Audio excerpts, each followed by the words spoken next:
ओम शांति। आज 6 जून 2025 की बाबा की साकार मुरली है। मुरली के महावाक्य हैं, मीठे बच्चे, भविष्य ऊंच घराने में आने का आधार है पढ़ाई। इस पढ़ाई से ही तुम बेगर टू प्रिंस बन सकते हो। प्रश्न है, गोल्डन स्पून इन माउथ 2 प्रकार से प्राप्त हो सकता है, कैसे?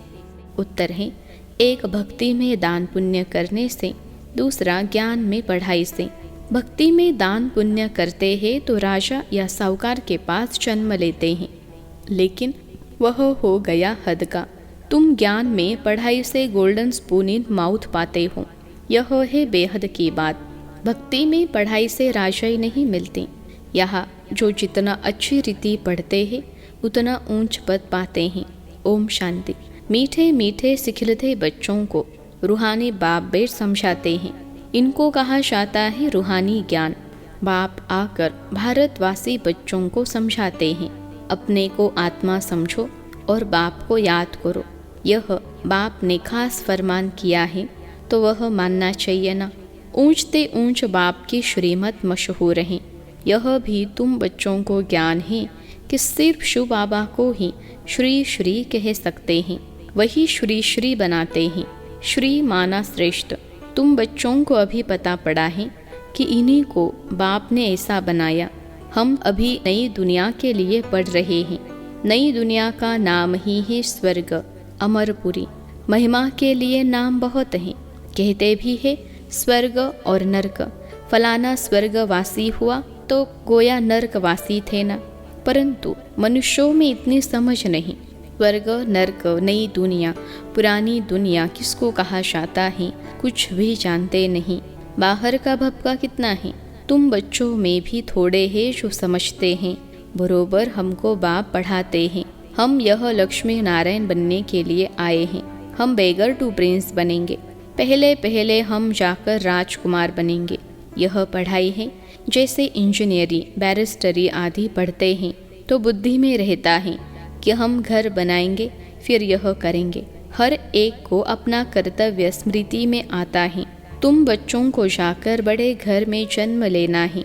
इस पढ़ाई से जो जितना जास्ती पढ़ेगा उतना बहुत ऊंच घर में जन्म लेगा। राजा के घर में जन्म ले फिर राजा चलानी है। गाया भी जाता है गोल्डन स्पून इन माउथ। एक तो ज्ञान द्वारा यह गोल्डन स्पून इन माउथ मिल सकता है, दूसरा अगर दान पुण्य अच्छी रीति करे तो भी राजा के पास जन्म मिलेगा। वह हो गया हद का, यह है बेहद का। हर एक बात अच्छी रीति समझो। कुछ भी समझ में ना आए तो पूछ सकते हो। नोट करो, यह बातें बाबा से पूछना है। मुख्य है ही बाप की याद की बात। बाकी कोई संशय आदि है तो उनको ठीक कर देंगे। यह भी बच्चे जानते हैं। जितना भक्ति मार्ग में दान पुण्य करते हैं तो साहूकार के पास जन्म लेते हैं। जो कोई बुरा कर्म करते हैं तो फिर ऐसा जन्म मिलता है। कोई का तो ऐसा कर्म बंधन है जो बात मत पूछो। यह सब है पास्ट का कर्म बंधन। राजाए भी कोई ऐसे होते हैं, बड़ा कर्म बंधन कड़ा होता है। इन लक्ष्मी नारायण को तो कोई बंधन नहीं। वहाँ है ही योग बल की रचना। जबकि योग बल से हम विश्व की राजाई ले सकते हैं, तो क्या बच्चा पैदा नहीं हो सकता है? पहले से ही साक्षात्कार हो जाता है। वहाँ तो यह कॉमन बात है। खुशी में बाजे बजते रहते हैं। बूढ़े से बच्चा बन जाते। महात्मा से भी बच्चे को जास्ती मान दिया जाता है, क्योंकि वह महात्मा तो फिर भी सारी लाइफ पास कर बड़ा हुआ है। विकारों को जानते हैं, छोटे बच्चे नहीं जानते, इसलिए महात्मा से भी ऊंच कहा जाता है। वहाँ तो सब महात्माएं हैं। श्री कृष्ण को भी महात्मा कहते हैं। वह है सच्चा महात्मा। सतयुग में ही महान आत्माएं होते हैं। उन जैसा यहाँ कोई हो न सके। तुम बच्चों को अंदर में बहुत खुशी होनी चाहिए। अभी हम नई दुनिया में जन्म लेंगे। यह पुरानी दुनिया खत्म होनी है। घर पुराना होता है तो नए घर की खुशी होती है ना। कितने अच्छे अच्छे मार्बल आदि के घर बनाते हैं। जैनी लोगों के पास पैसे बहुत होते हैं। वह अपने को ऊंच कुल के समझते हैं। वास्तव में यहाँ कोई ऊंच कूल तो है नहीं। ऊंच कूल में शादी के लिए घर ढूंढते हैं। वहाँ कुल आदि की बात नहीं होती। वहाँ तो एक ही देवताओं का कुल होता है, दूसरा न कोई। इसके लिए तुम संगम पर अभ्यास करते हो कि हम एक बाप के बच्चे, सब आत्मा हैं। आत्मा है फर्स्ट, पीछे है शरीर। दुनिया में सब देह अभिमानी रहते हैं। तुमको अभी देही अभिमानी बनना है। गृहस्थ व्यवहार में रहते अपनी अवस्था को जमाना है। बाबा को कितने बच्चे हैं, कितना बड़ा गृहस्थ हैं, कितने ख्यालात रहते होंगे। इनको भी मेहनत करनी पड़ती है। मैं कोई सन्यासी नहीं हूँ, बाप ने इनमें प्रवेश किया है। ब्रह्मा विष्णु शंकर का चित्र भी है ना। ब्रह्मा है सबसे ऊंच, तो उनको छोड़ बाप किस में आएंगे। ब्रह्मा कोई नया पैदा नहीं होता। देखते हो ना इनको कैसे अडॉप्ट करता हूँ। तुम कैसे ब्राह्मण बनते हो, इन बातों को तुम ही जानो और क्या जाने। कहते हैं यह तो जवाहरी था, इनको तुम ब्रह्मा कहते हो। उनको क्या पता इतने ब्राह्मण ब्राह्मणियाँ कैसे पैदा होंगे। एक एक बात में कितना समझाना पड़ता है। यह बहुत गुह्य बातें हैं ना। यह ब्रह्मा व्यक्त, वह अव्यक्त। यह पवित्र बन फिर अव्यक्त हो जाते। यह कहते हैं मैं इस समय पवित्र नहीं हूँ, ऐसा पवित्र बन रहा हूँ। प्रजापिता तो यहाँ होना चाहिए ना, नहीं तो कहाँ से आए। बाप खुद समझाते हैं मैं पतित शरीर में आता हूँ। जरूर इनको ही प्रजापिता कहेंगे, सूक्ष्म वतन में नहीं कहेंगे। वहाँ प्रजा क्या करेगी। यह इंडिपेंडेंट पवित्र बन जाते हैं। जैसे यह भी पुरुषार्थ करते हैं, वैसे तुम पुरुषार्थ कर इंडिपेंडेंट पवित्र बन जाते हो। विश्व के मालिक बनते हो ना। स्वर्ग अलग, नर्क अलग है। अभी तो कितना टुकड़ा टुकड़ा हो गया है। 5000 वर्ष पहले की बात है, जबकि इनका राज्य था। वो लोग फिर लाखों वर्ष कह देते हैं। ये बातें समझेंगे भी वही जिन्होंने कल्प पहले समझा होगा। तुम देखते हो यहाँ मुसलमान, पारसी आदि सब आते हैं। खुद मुसलमान फिर हिंदुओं को नॉलेज दे रहे हैं। वंडर है ना। समझो कोई सिख धर्म के हैं, वह भी बेट राजोग सिखलाते हैं। जो कन्वर्ट हुए हैं वह फिर ट्रांसफ़र हो देवता कुल में आ जाएंगे। सैम्पलिंग लगता है। तुम्हारे पास क्रिश्चियन पारसी भी आते हैं, बौद्धि भी आएंगे।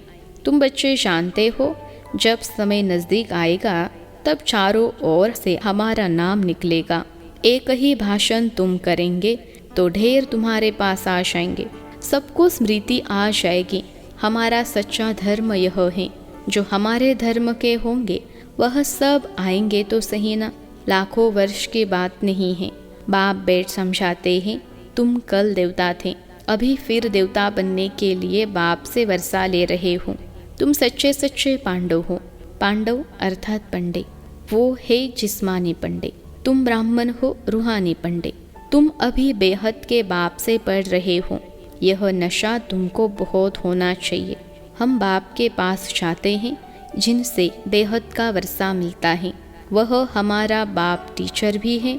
इसमें पढ़ने के लिए कोई टेबल कुर्सी आदि की दरकार नहीं। यह तुम लिखते हो सो भी अपने पुरुषार्थ के लिए। वास्तव में यह समझने की बात है। शिव बाबा तुमको पत्र लिखने के लिए यह पेंसिल आदि उठाते हैं। बच्चे समझेंगे शिव बाबा के लाल अक्षर आए हैं। बाप लिखते हैं रूहानी बच्चे।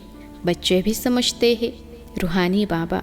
वह बहुत ऊंचते ऊंचे हैं, उनकी मत पर चलना है। बाप कहते हैं काम महाशत्रु है। यह आदि मध्य अंत दुख देने वाला है। उस भूत के वश मत हो, पवित्र बनो। बुलाते भी है हे पतित पावन। तुम बच्चों को अभी बड़ी ताकत मिलती है राज्य करने की, जो कोई जीत पा न सके। तुम कितने सुखी बनते हो, तो इस पढ़ाई पर कितना अटेंशन देना चाहिए। हमको बादशाही मिलती है। तुम जानते हो हम क्या से क्या बन रहे हैं। भगवानुवाच है ना, मैं तुमको राजयोग सिखलाता हूँ, राजाओं का राजा बनाता हूँ। भगवान किसको कहा जाता है यह भी किसको पता नहीं है। आत्मा पुकारती है ओ बाबा, तो मालूम होना चाहिए ना वह कब और कैसे आएंगे। मनुष्य ही तो ड्रामा के आदि मध्य अंत ड्यूरेशन आदि को जानेंगे ना। जानने से तुम देवता बन जाते हो। ज्ञान है ही सद्गति के लिए। इस समय है कलयुग का अंत, सब दुर्गति में है। सतयुग में होती है सद्गति। अभी तुम जानते हो बाबा आया हुआ है सर्व की सद्गति करने, सबको जगाने आए हैं। कोई कब्र थोड़े ही हैं, परंतु घोर अंधियारे में पड़े हैं, उनको जगाने आते हैं। जो बच्चे घोर नींद से जग जाते हैं, उनके अंदर खुशी बहुत होती है। हम शिव बाबा के बच्चे हैं, कोई किस्म का फिक्र नहीं है। बाप हमको विश्व का मालिक बनाते हैं, रोने का नाम नहीं। यह है रोने की दुनिया, वह है हर्षित रहने की दुनिया। उन्होंने चित्र देखो कैसे शोभनीक हंसमुख बनाते हैं। वह फीचर्स तो यहाँ निकाल न सके, बुद्धि से समझते हैं। इन जैसे फीचर्स देखने में आते हैं। तुम मीठे मीठे बच्चों को अभी स्मृति आई है कि भविष्य में अमरपुरी के हम प्रिंस बनेंगे। इस मृत्यु लोक को, इस भंवर को आग लगनी है। सिविल वार में भी एक दो को मारते कैसे हैं, किसको हम मारते हैं वह भी पता नहीं पड़ता है। हाहाकार के बाद जय जयकार होनी है। तुम्हारी विजय, बाकी सब विनाश हो जाएंगे। रुद्र की माला में पिरोकर फिर विष्णु के माला में पिरोए जाएंगे। अभी तुम पुरुषार्थ करते हो अपने घर जाने के लिए। भक्ति का कितना फैलाव है। जैसे झाड़ के अनेक पत्ते होते हैं, वैसे भक्ति का फैलाव है। बीज है ज्ञान, बीज कितना छोटा है। बीज है बाबा। इस झाड़ की स्थापना, पालना और विनाश कैसे होता है, यह तुम जानते हो। यह वैरायटी धर्मों का उल्टा झाड़ है, दुनिया में एक भी नहीं जानते। अब बच्चों को बहुत मेहनत करनी है बाप को याद करने की, तो विकर्म विनाश हो। वह गीता सुनाने वाले भी कहते हैं, मन मना भव। सब देह के धर्म छोड़ अपने को आत्मा समझ बाप को याद करो। मनुष्य इसका अर्थ थोड़े ही समझते हैं। वह है ही भक्ति मार्ग, यह है ज्ञान मार्ग। यह राजधानी स्थापन हो रही है। फिक्र की कोई बात नहीं। जिसने थोड़ा भी ज्ञान सुना तो प्रजा में आ जाएंगे। ज्ञान का विनाश नहीं होता है। बाकी जो यथार्थ जान पुरुषार्थ करते हैं वही ऊंच पद पाते हैं। यह बुद्धि में समझ है ना। हम प्रिंस बनने वाले हैं नई दुनिया में। स्टूडेंट इम्तहान पास करते हैं तो उनको कितनी खुशी होती है। तुमको तो 1000 बार जास्ती अतीन्द्रिय सुख होना चाहिए। हम सारे विश्व के मालिक बनते हैं। कोई भी बात में कभी रूठना नहीं है। ब्राह्मणी से नहीं बनती है, बाप से रूठते हैं। अरे तुम बाप से बुद्धि का योग लगाओ ना। उनको तो प्यार से याद करो। बाबा बस आपको ही याद करते करते हम घर आ जाएंगे। अच्छा, मीठे मीठे सिखिलते बच्चों प्रति माता पिता बाप दादा का याद प्यार और गुड मॉर्निंग। रूहानी बाप की रूहानी बच्चों को नमस्ते। हम रूहानी बच्चों की सिखिलते रूहानी माता पिता बाप दादा को याद प्यार, गुड मॉर्निंग और नमस्ते बाबा नमस्ते। धारणा के लिए मुख्य सार। पहली पॉइंट है, किसी भी बात का फिक्र नहीं करना है, सदा हर्षित रहना है। स्मृति रहे हम शिव बाबा के बच्चे हैं, बाप आए हैं हमें विश्व का मालिक बनाने। दूसरी पॉइंट है, अपनी अवस्था को एकरस बनाने के लिए देही अभिमानी बनने का पुरुषार्थ करना है। इस पुराने घर से ममत्व निकाल देना है। आज का वरदान है, मनन शक्ति द्वारा बुद्धि को शक्तिशाली बनाने वाले मास्टर सर्वशक्तिमान भव। मनन शक्ति द्वारा बुद्धि को शक्तिशाली बनाने वाले मास्टर सर्वशक्तिमान भव। विश्लेषण है, मनन शक्ति ही दिव्य बुद्धि की खुराक है। जैसे भक्ति में सिमरन करने के अभ्यासी हैं, ऐसे ज्ञान में स्मृति की शक्ति है। इस शक्ति द्वारा मास्टर सर्वशक्तिमान बनो।